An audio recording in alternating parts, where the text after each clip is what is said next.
عن عائشة رضي الله عنها قالت لما اشتكى النبي صلى الله عليه وسلم ذكرت بعض نسائه كنيسة رأتها بأرض الحبشة يقال لها مارية، وكانت أم سلمة وأم حبيبة رضي الله عنهما أتتا أرض الحبشة فذكرتا من حسنها وتصاوير فيها، فرفع رأسه صلى الله عليه وسلم وقال أولئك إذا مات فيهم الرجل الصالح بنوا على قبره مسجدا ثم صوروا فيه تلك الصور أولئك شرار الخلق عند الله۔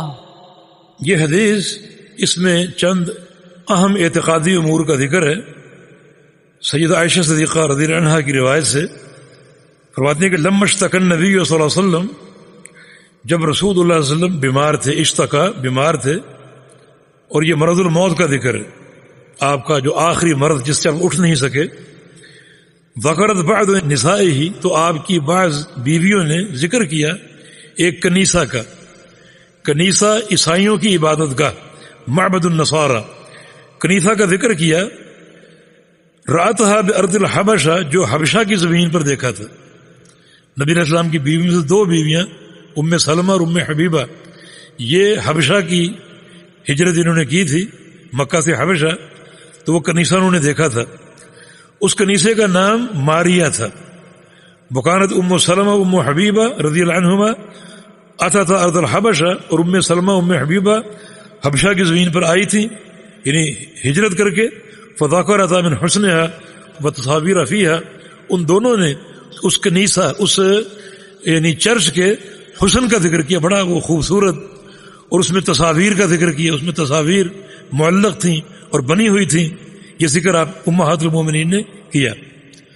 اب نبی علیہ السلام بیمار تھے اور مرض الموت جو انتہائی شدت سے آپ کو لاحق تھا، شدید ترین آپ کو درد محسوس ہوتا تھا۔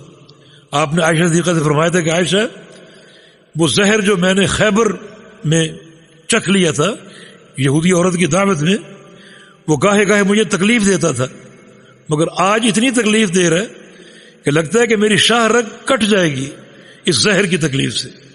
اس قدر آپ پر تکلیف جو تھی وہ قائم تھی، اور آپ کا آخری مرض تھا۔ جب یہ بات آپ نے سنی امہات المومنین کی زبان سے، کنیسہ کا ذکر ہو رہا ہے، تصویروں کو جو ہے وہ اچھا سمجھا جا رہا ہے، فرفع رأسہ، رسول اللہ صلی اللہ علیہ وسلم نے اس حالت میں بھی اپنا سر اٹھایا، حالانکہ آپ لیٹے ہوئے تھے اور استراحت فرما رہے تھے، آپ اٹھے، اپنا سر مبارک اٹھایا، وقال، اور فرمایا اولئک، یہ لوگ یہود و نصارہ، اذا مات فیہم الرجل الصالح بنوا علی قبرہ مسجدا، جب ان میں کوئی نیک آدمی ان کا مر جاتا تو اس کی قبر پر مسجد بنا دیتے تھے، اس کی قبر پر مسجد یا قبہ یا عمارت تعمیر کرتے تھے۔ ثم صوروا فیہ تلک الصور، پھر اس مسجد میں یا اس قبے میں وہ تصویریں بنایا کرتے تھے، رکھا کرتے تھے، اور فرمایا کہ اولئک شرار الخلق عند اللہ، یہ لوگ اللہ کے نزدیک سب سے بدترین مخلوق ہے۔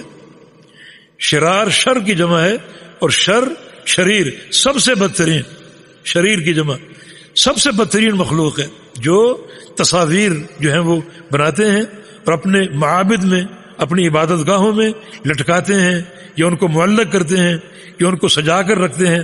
فرمایا کہ اللہ تعالیٰ کے نزدیک سب سے بدترین مخلوق ہے۔ رسول کریم صلی اللہ علیہ وسلم نے امہات المومنین سے کنیسے کی بات سنی تو حالانکہ آپ شدید تکلیف میں تھے، مگر نبی خاص طور پہ ایسے موقع پر خاموش نہیں رہ سکتے جہاں معاملہ عقیدے کا ہو اور عقیدے کی اصلاح مقصود ہو، تو آپ صلی اللہ علیہ وسلم فوراً اٹھ کے بیٹھ گئے اور فرمایا کہ یہ عیسائیوں کا اور یہودیوں کا عمل ہے کہ وہ اپنے نیک اور صالحین کی قبروں پر قبے یا مساجد تعمیر کرتے تھے اور ان میں تصاویر رکھا کرتے تھے اور ان کو تصاویر سے بھر دیتے تھے۔ تو اس میں آپ صلی اللہ علیہ وسلم نے کئی وجوہ سے ان کے عمل کی تردید فرمائی، اس پر تنقید فرمائی۔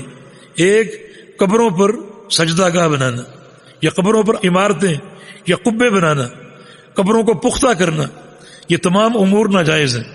قبر کچی ہوتی ہے اور قبر پر کوئی چیز، کوئی عمارت، کوئی کمرہ بنا ہوا نہیں ہوتا۔ آپ صلی اللہ علیہ وسلم نے اس کی سختی سے تردید فرمائی۔ دوسرا، ان عیسائیوں کا عمل کہ اپنے معابد میں، اپنی عبادت گاہوں میں وہ تصاویر رکھا کرتے تھے اور سجایا کرتے تھے، ان کے ساتھ ان کا ایک تعلق تھا، ایک روحانی تعلق، اس کی بھی آپ نے مذمت فرمائی. تو اس حدیث سے تصاویر کی شناعت اور برائی اور مذمت بھی ثابت ہو رہی ہے. نبی علیہ السلام کی عام حدیثیں لعن اللہ المصورین، اللہ تعالیٰ مصورین پر لعنتیں برساتا ہے. اور ایک اور حدیث فرمایا اشد الناس عذابا یوم القیامہ المصورون، کہ قیامت کے دن سب سے سخت عذاب ان لوگوں کو ہوگا جو تصویریں بنانے والے ہیں، مصورین ہیں. تو اس کی سختی سے آپ نے مذمت فرمائی. جی.